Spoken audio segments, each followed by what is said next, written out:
A big debate tonight on Business Tonight. Are the new groups that have entered the IPL fray really justified in paying that massive price tag? Would IPL pay them back in the years ahead? Sahara Group and Rendezvous Group both have paid literally through their nose big bucks for Pune and Kochi team. To debate that, we've got two special guests. We've got Rajesh Jain joining us from KPMG. He's come out with a report that suggests the potential of IPL in the future, and none other than the lovely Latika Khaneja, who's joining us. As you know, she heads Collage Sports Management. Thanks for being with us, both of you. Rajesh, let me pick you first. How surprised are you with these valuations that are being attached to IPL teams?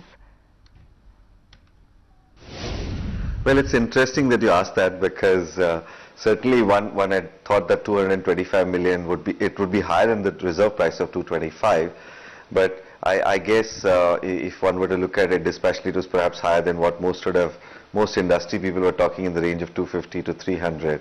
It certainly went above that, given whatever competitive intensity that happened behind it. Latika, so much money is being spent. Some people say it's obscene. I guess from a company point of view, how do they make their money back, and how do they profit from this? Because it has to be a profitable business decision. Well, I think the profit and loss and the business situation of IPL is not even clear to the 8 teams who already have teams.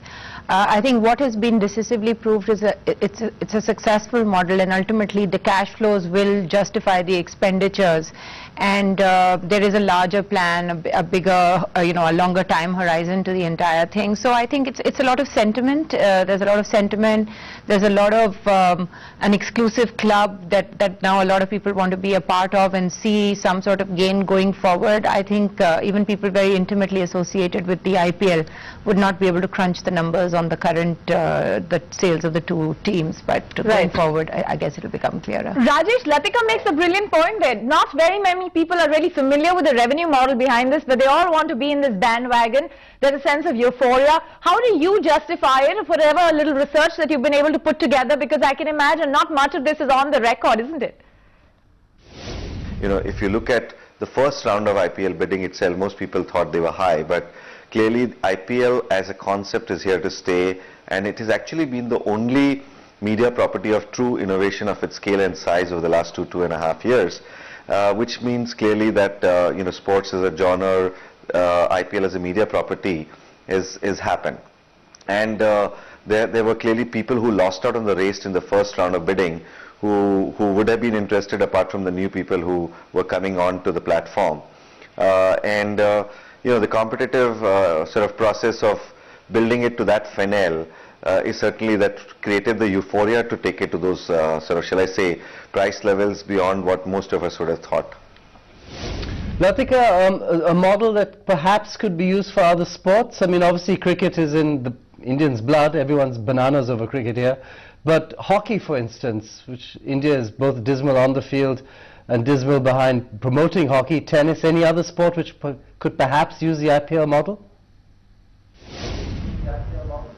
Well, I think the IPL model is first of all based on a global model, since there is, the kind of sponsorship packages that exist for the Olympics, which is technically a 15-day or a 20-day event. At least IPL will span it'll be 2 months at least, if not two IPLs in a year. So given that, it's a global model, and this global model can be attached to any 2 things, provided any sport, provided it provides 2 necessary ingredients. One is demand intrinsically for the property, and the second is a huge fan base. And if these 2 things exist, I think this kind of model can be extended to anything. But you can't make a revenue model out of something that basically doesn't have a fan base and basically doesn't have the kind of TRPs and commands that are going to make people watch it. Okay, let me ask you a question where you'll have to be a little honest about it, because this is IPL, this is all about the show business around cricket. So do you think time and again this hat trick of 1, 2, 3 has somewhat worked, but could this work every time? And we're talking about little teams that are coming in from all parts of India. How much can this be sustained just around the euphoria of it? Well, the euphoria of it has translated into a business model, and that's the reason that the valuations are up 5 times from what they were 3 years ago. But I don't think it's got anything to do with the small centers. The only difference in revenues would be in relation to the gate revenues. The rest of it is all a pan-India property. Everyone gets the same amount of media exposure. Everyone has the same chance of success. basically what kind of teams go into it, the preconditions that were existing before of catchment and all that are no longer there. So Kochi could be the most star-studded team, in which case it would get the most sponsorship, in which case it would get the most viewership. So at the end of it, I don't think Kochi versus Mumbai versus Delhi is the debate over here. There is no debate on that. And Jaipur was also relatively a smaller center. I mean, I don't think it ever lost out during IPL 1 on account of its geographical location. So I don't think the geography of the entire thing is very important. Hey Rajesh, I wonder, do you think we're overstating the interest in regards to the format over here? Will it innovate long enough for all this to last? So shall we, you've got to break this up into saying, is IPL a property here to stay for the longer haul, just like you see in football, or you see it in the baseball teams in the US? Well, clearly IPL as a success is here. And, given the fact that it's attracting the kind of international players to play for teams in India, it's bringing a global base into an Indian environment, given the fact that over 60% of, Indian, shall I say, overall cricket revenues actually come from the Indian subcontinent. So interest level for cricket as a media property, and to be therefore for brands to be associated behind that with the kind of consumer touch points that it creates is extremely high.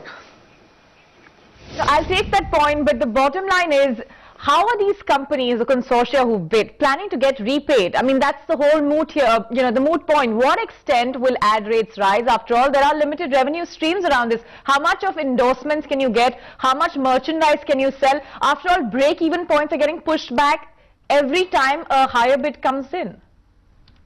If I were just to take two examples, would merchandising rights go up significantly as a concept? Because internationally, as you know, merchandising rights associated with teams are pretty high. And the second aspect is, would physical sales, which unfortunately is an issue because of the infrastructure requirements of stadia, if that experience goes up, then physical sales tends to be high in terms of revenues. These could be two very interesting examples of saying that could that go up, apart from other values of the local sponsorships itself. The jury's out, but one would certainly, at these kind of prices, the break-even points of this property has certainly gone up for any buyer of the property.